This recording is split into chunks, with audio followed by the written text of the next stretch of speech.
Trish Regan joins us now to talk about that. And you and I know a lot about media, Trish. The Ellisons winning the Warner's Discovery deal less than a year after Paramount.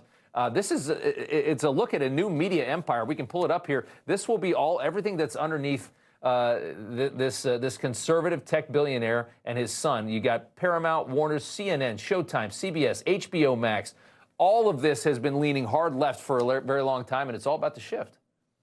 It's huge. This is massive. I mean, it's going to be a huge, huge company. And I think it's exciting. I mean, my sources that know David Ellison well have reported to me the guy is smart. He's brilliant. And he thinks about entertainment, news, and Hollywood entertainment in a very different kind of way, because he wants to bring in and usher in this age of technology. And so to me, I look at this and I'm just blown away. Like, it's obvious, right? For example, in terms of the wokeism, you got to get the wokeism stuff out. It's really not profitable, let's be honest. I mean, nobody actually really thinks like that. You got half the country, for goodness sakes, that voted Donald Trump into office for a reason. So you can't just shut out the other side. You've got to offer something for everyone. You've got to be more temperate in how you approach things. But Rob, it's not just that, because that's like the low-hanging fruit. To me, the real opportunity, and I think David gets this from everything I've heard, is what you can bring vis-a-vis technology to the newsroom and to Hollywood. I mean, you think about everything that's happening with AI. Heck, I know it's scary, but gosh darn it, we're going to come to a point where you can kind of write your own movie. Or you think about the news business in terms of what we do. What about taking people actually to the State of the Union?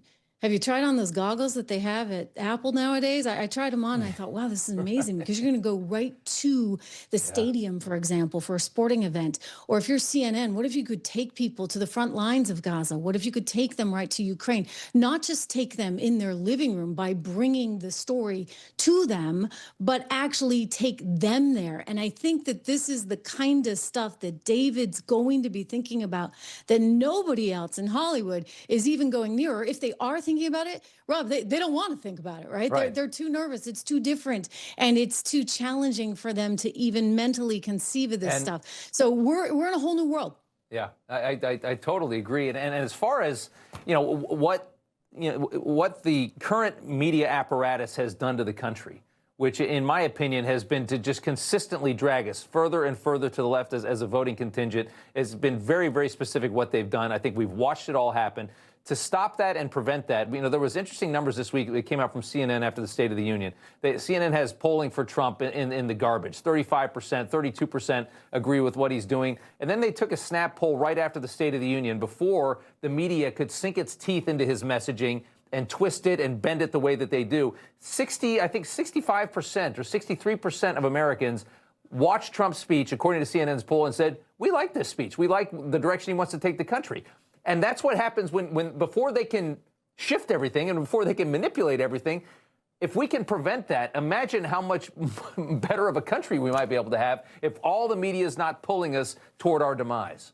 Yeah, and yet at the same time, I would just say that, the market has a funny way of working. Market forces have shown that you look at the success of Newsmax or the success of my podcast and the success of alternative media. Yeah. You guys have so brilliantly been able to capture, I think, such a big audience because the CNNs are doing the same old, right? I mean, and they're just kind of, David Ellison is going to save them from themselves, frankly, because on this current trajectory, they're just going to get themselves right out of business quite quickly. So in that clip that you showed earlier, you saw that reporter, who I believe used to work at CNN at one point, say how scared everybody was. And I'm like, wait a second, you guys should be scared by the fact that you have no one watching, and nobody is ever going to watch. Nobody wants to watch. And so I do sort of caution, like, this idea that they're trying to shape the narrative. I'm excited by the fact that they can't. I mean, I know they still keep trying, but you're out there, I'm out there.